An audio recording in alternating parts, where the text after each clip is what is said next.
Bon ben voilà, on est à l'entrée de l'exposition Antarctica au musée des Confluences à Lyon et c'est une sorte de balade très immersive, j'ai presque envie de dire une plongée au sens propre et figuré.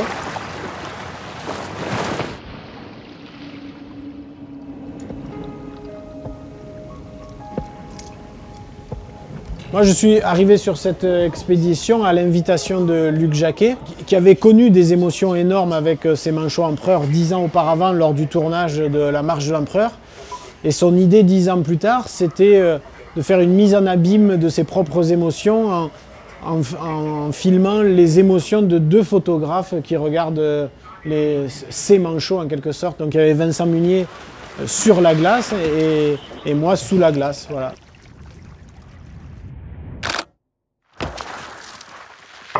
Oui, on vous a vu passer 2 fois avec l'hélicoptère au-dessus. Est-ce qu'il y a un souci? Est-ce que vous avez quelque chose à nous dire? On est dans la base du Mont d'Urville en Terra Delhi en Antarctique. Hein. On s'y croit vraiment. Ça, c'est nos combinaisons étanches avec lesquelles on plongeait tous les jours. Là, on voit même ça, ce sont les fils électriques qui sortent de la combinaison et qui étaient connectés à un chauffage électrique à l'intérieur de la combi qui nous permettait de rester plus longtemps que d'habitude.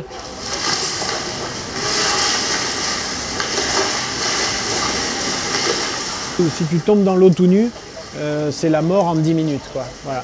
Il y avait 3 luges comme ça pour pouvoir pour avoir tout notre matériel. Quoi. Et c'était essentiel, hein, c'est ce qui nous a permis de rester jusqu'à 5h30 dans l'eau, ce qui n'avait jamais été fait en région polaire. La température de l'eau est de moins 1,8, c'est-à-dire que c'est le point de congélation de l'eau de mer. Ça a été un peu une épreuve tous les jours quand même, ne serait-ce que de s'habiller, se préparer, se mettre à l'eau, se déplacer sous l'eau. Rien n'était simple, mais tout valait la peine. Quand je bascule dans l'eau à cet endroit-là, je suis sans doute le premier à me jeter à l'eau. Jamais personne n'avait plongé à cet endroit-là, donc c'est une excitation très forte, quoi.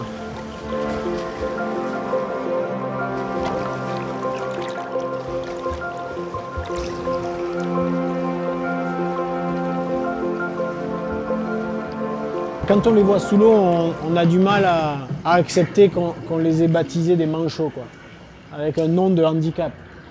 Sous l'eau, c'est d'une telle virtuosité. Et puis c'est un peu rageant, hein, cette virtuosité, parce que alors nous, on était à des années-lumière de pouvoir se déplacer avec autant d'aisance. Ça, c'est le premier choc visuel, c'est ça, quoi. La lumière et les manchots qui nagent autour de soi.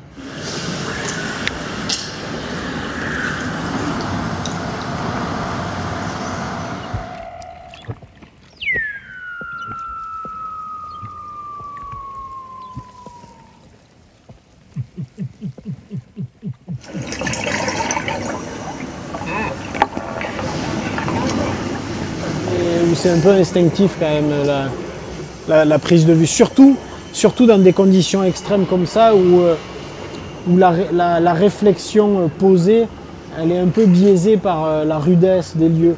Et donc il y a un moment donné où la prise de vue est un peu... elle se fait presque dans un état second. Et peut-être que du coup ça aide à sa qualité, ou je sais pas.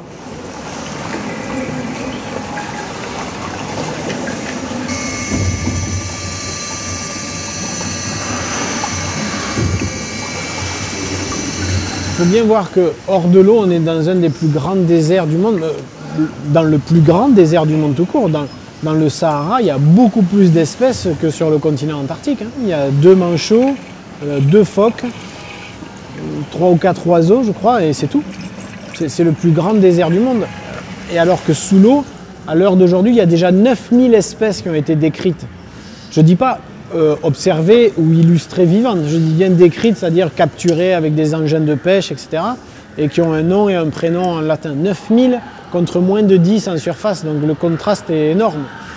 Et voilà, ça c'était passionnant d'aller à la rencontre de toutes ces créatures. Et on a eu des surprises, des animaux illustrés pour la première fois, tous les jours à chaque plongée. Et là, du coup, il y en a Il y en a quelques-unes illustrées là. Il y a le pantopode géant, c'est une sorte d'araignée hein, qui a de très longues pattes, qui fait plus de 30 cm de diamètre et des pattes qui convergent vers un corps presque inexistant. Tellement inexistant que même ses organes vitaux sont dans les pattes en fait. Il n'y a pas assez de place dans un corps minuscule. Après il y avait l'amphipode des méduses. Je ne suis même pas certain qu'on savait qu'il vivait l'entièreté de sa vie à l'intérieur du corps des méduses.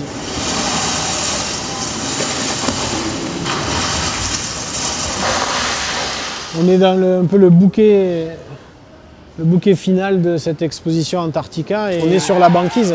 Là-dessous, il y a 100 mètres, 500 mètres de profondeur. Et les manchots ont besoin de cette banquise pour pondre leurs œufs et voir leurs petits naître et les nourrir pendant plusieurs mois avant qu'ils soient à leur tour capables de rejoindre l'océan. Les années précédentes, il y avait eu jusqu'à 97% de mortalité. Quasiment tous les poussins empereurs étaient morts de faim. Ils étaient morts de faim parce que le paradoxe, c'est que la glace du continent antarctique fond, les glaciers d'eau douce fondent. Donc ça fait beaucoup d'eau douce qui partent en mer. Et comme il y a beaucoup d'eau douce en mer, ça fait baisser un petit peu la salinité côtière. Et du coup, il y a plus de glace de mer. Et donc, comme il y a plus de glace, les manchots, les parents ont plus de distance à parcourir à pied. Et du coup, ça fait des distances trop grandes et des temps trop longs pendant lesquels les poussins ne sont pas nourris et finissent par mourir de faim. Il y a presque un peu moins de 50 colonies de manchots empereurs en Antarctique et quasiment toutes sont menacées de disparition aujourd'hui.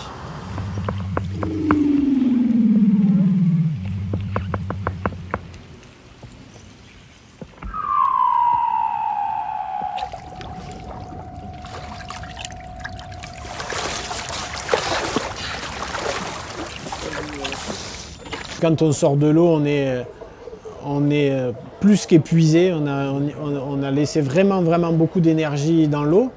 La dernière chose qu'on fait finalement, c'est mettre les cartes mémoire dans les ordinateurs et regarder les images qu'on a fait de la journée. Et heureusement qu'il y a ce moment-là. Il est court, hein, c'est quoi? C'est une demi-heure, mais il est essentiel pour la motivation du lendemain, quoi. Parce que vraiment, chaque fois que je sortais de l'eau, moi, il y avait un petit diable là qui me disait moi, à ta place, je ferais un break demain. Après tout, tu as 1000 raisons de faire un break. Personne t'en voudra. Enfin, voilà. Et puis, heureusement, on regardait ces images et quand on voyait la récolte de nouveautés qu'il y avait à chaque plongée, hein. À chaque plongée, on sortait de l'eau avec des créatures, des décors jamais illustrés jusque-là, quoi. Tu te dis que tu es obligé d'y retourner le lendemain. Tu peux pas, tu sais que tu n'as que 50 jours sur place. Il n'est pas question de gâcher un tel privilège par une journée de repos, quoi, ou de break.